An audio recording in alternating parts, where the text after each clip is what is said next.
Peace to the guys.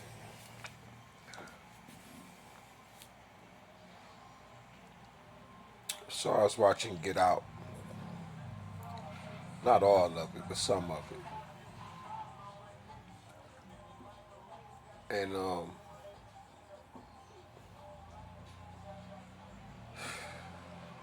before I ended up in a situation, months before this, I had a friend that used to that I was locked up with.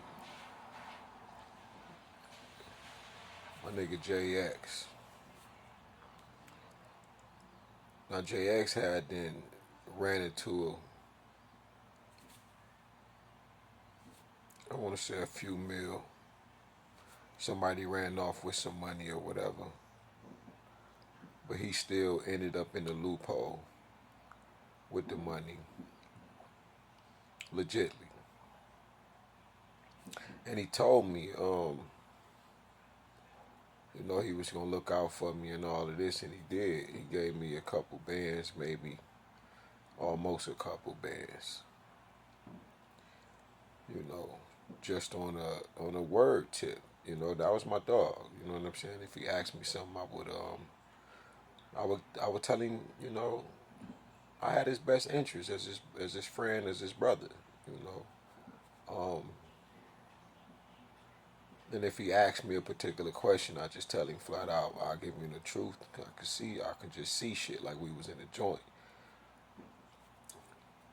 And he felt all this pressure. I said, well, you know that if you do this and that, and nigga, I can feel that you about to get out this bitch. But you ain't gonna leave this bitch, nigga, if you crash out. I just seen it. So he got his parole and he was like, came and hollered at me like, nigga, thank you, bro. I'm glad you had that talk with me. Now I've been having this effect on people since I've been home. They'll call me, they'll ask me some shit, and I flat out let them know, yo, it's what you're supposed to be doing. You're supposed to be doing this. All right? And why would you be doing this or living like this? Because this will fuck you up. And this is going to put you here. You ain't going this before I even knew exactly that I'm dealing with this gift, right? This particular gift. Upon this situation, I JX calls me and he like I've been dealing with this white tea chick. And I'm like, okay. Now JX ain't got no children. He had his children came from not really he just did a dub. So them ain't really his children. Long story short, yo, he calls me over. I take my wife with me, my ex. We go over to his house. He like, yeah, this house is 300,000-400,000, something like 380 or something. I'm not really sure, but he showed me the paperwork, and I'm like, that's beautiful. House plus new everything, and he like, I've been doing this. I've been going in and out of town with this woman, and we've been doing this and having these parties. I've been going to these events and shit like that. And living his life, and this is okay. Um, it's not sitting right with me. Um, because I'm looking at him being a nation brother, and then dealing with the white tea woman is how I was feeling. But I didn't know or pay attention to the woman that he had been with. She wasn't fully black. I think she was Spanish or something. I'm not sure. Um, so he leaves his family for this woman.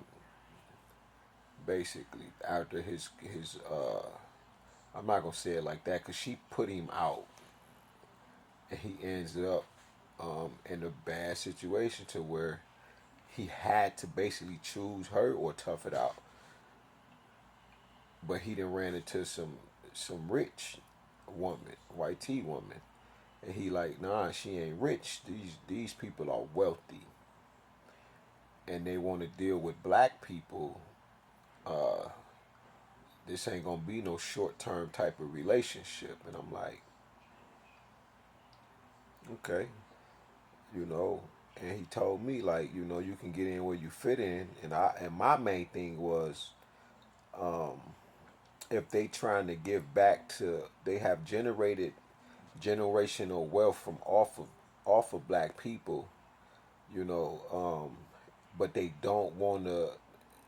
They want to help black people, but they don't want to help black people and not have a hand in any of the things that they're helping black people with. So I'm figuring like I ain't gonna be able to operate autonomously is how I'm feeling personally. And I'm like, shit, I'm gonna buy a school or something on the Dr. Umar tip. That's how I'm feeling. And I looked up a few schools and shit like that. No bullshit. And my hopes is so high that I'm like, I see him. He done created two businesses. He got he got the Rango. He got the $400,000 house, and he done spent all his money. He done came over, gave me a band. Came over, I think he gave me another band. So, and I lost my job working at this little Tesla plant. So I'm hurt because I cried when I lost the job. I was at my wit's end of dealing with jobs when I said I done had about 20 jobs, 23 jobs in under a year. That was like one of the last ones. And I just said, I can't do this shit no more. Because I had been working there about 5 months. All I wanted to do was get hired in. And I lose that job. And he was helping me, band, being a band. And I'm like, all right, bet, whatever. I shared with my wife, of course, at the time, my ex. And I can see the way she was looking at him. Soon as we walk in the door and they talking, I mean, we talking and they're talking with their eyes. The body language, I'm censoring it all. But I'm like, nah, I know you wouldn't do that. Plus, this nigga, he got this white tea woman and shit. But long story short, he like, let me take a picture and shit. So I have her take a picture of us standing together and shit. And I'm like, you know, okay, they want to see a picture of me. Now, the reason I'm bringing this up because I just watched Get Out, and I watched them do the Bigo thing with the black guy's picture up, and he threw up the 5, the 6, and then he threw up the basically like, I think like $10 million or something, like, and he did it twice, and the guy that was blind, had basically bought the black guy, right, dealing with what they call it the coagula, right? But the after effects of it, I call it the coagula effect. After dealing with the guy he snapped the picture with, the granny, and dealing with the other guy that came up missing. Uh, but while I'm watching it, I'm thinking about how she got the teacup running it around. I'm thinking about my ex, and now I'm thinking about JX and them getting together and basically how could you get someone like me into a mental facility and all of this? And I'm thinking about where did this start from? And because my time running, and I'm trying to gather it, but I gotta put this in video form. Um,